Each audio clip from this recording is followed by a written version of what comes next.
All right, it's middle of July in Ohio.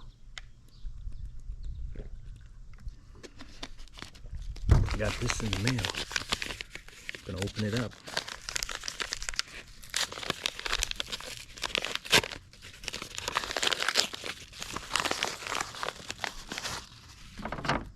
Ooh, little case.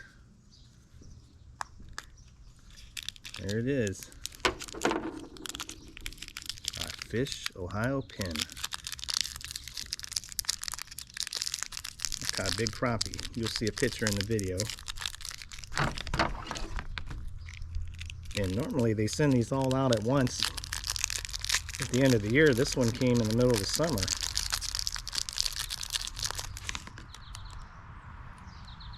It's like a bluegill. Long-eared sunfish is what it says on the back. So the pin, they just do a different species each year. It's the same pin for everybody. This year it's the blue long-eared sunfish. I didn't get one last year, but the years before I got a couple, going back a couple of years. So that's it. Fish Ohio pin and a nice new case.